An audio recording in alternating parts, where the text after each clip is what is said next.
అయితే ప్రజలరా ఆధార్ టీం ఎంతో నిరంతరం కృషి చేసి ఈ 200 ఎకరాల ప్రభుత్వ స్థలానికి సంబంధించిన పూర్తి ఆధారాలు కూడా డాటా మొత్తం సేకరించడం జరిగింది. గట్కేసర గ్రామ ప్రజలారా మీకు విజ్ఞప్తి, మీ గ్రామంలో ఉన్న 36 కులాలని కొంతమంది దోచుకుంటూ దాదాపుగా మీకు సంబంధించిన ప్రభుత్వానికి సంబంధించిన 200 ఎకరాల భూమిని కొల్లగట్టి కొన్ని వందల కోట్ల బిజినెస్లు చేసుకుంటుంది ఎవరు?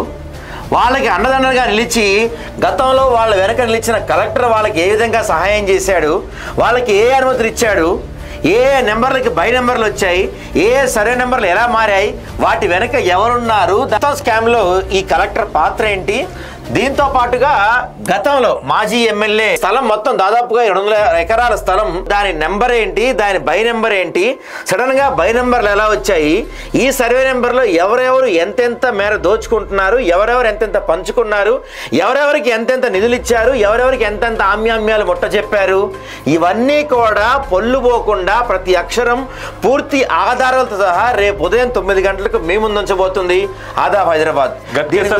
గుర్తుపెట్టుకోండి, మీకు సంబంధించిన భూములు కేవలం పేద ప్రజలకు సంబంధించిన, ప్రతి కులానికి సంబంధించిన భూములు ఓ ప్రైవేట్ సంస్థ ఎలా లాక్కుంది. ప్రభుత్వంలో పనిచేస్తున్నటువంటి కలెక్టర్ నుంచి మొదలు పెడితే గ్రామ పంచాయతీలో పనిచేస్తున్నటువంటి విఆర్ఏ కానీ విఆర్ఓ కానీ తహసీల్దార్ కార్యాలయంలో పనిచేస్తున్న రెవెన్యూ ఎంఆర్ఓ దాకా ఎక్కడెక్కడ కరప్షన్గా మారారు, ఎవరెవరు ఈ ప్రభుత్వ భూమిని కొల్లగొట్టారు అనేది ప్రతిదీ సాక్ష్యాధారాలతో రేపు పొద్దున మార్నింగ్ 9 o'clock న్యూస్లో మేము ముందు సాక్ష్యాధారాలతో చూపించబోతున్నాం. చూడండి, ఇది ఒక పెద్ద బిగ్ బ్రేకింగ్ కాబోతుంది. దాదాపుగా 24 సంబంధించిన కులాల వాళ్ళతో మేము మాట్లాడాము. గట్కేసర ప్రాంతానికి చెందినటువంటి గౌడ సంఘం, ముద్రా సంఘం, రజక సంఘం, రెడ్డి సంఘం, చాదత్త శ్రీ వైశ్వ సంఘం, మేకల సంఘం, ఎస్ఆర్ యూత్, పిచ్చకొట్ల సంఘం, రెడ్డి సంఘం, వాళ్ళకి ప్రైవేట్ సంస్థ వెనకాల ఉన్న అధికారి, ఒక కలెక్టరు, ఒక తహసీల్దారు, అక్కడ స్థానిక రెవెన్యూ అధికారులు, వీళ్ళంతా కూడా ఒక మాజీ ఎమ్మెల్యే కనుసన్నల్లో జరిగిన ఒక పెద్ద భూదందా.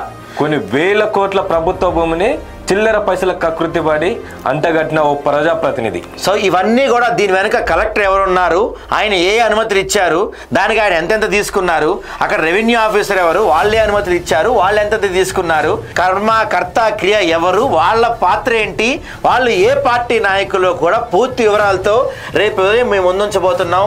మా బాధ్యతగా జర్నలిస్టులుగా మా బాధ్యతగా ఆ భూమి ఎలా అన్యక్రాంతం అయిపోయింది, ఎలాంటి అవినీతికి జరిగింది అనేది పూర్తి ఆధారాలతో మేము ముందుంచబోతున్నాం.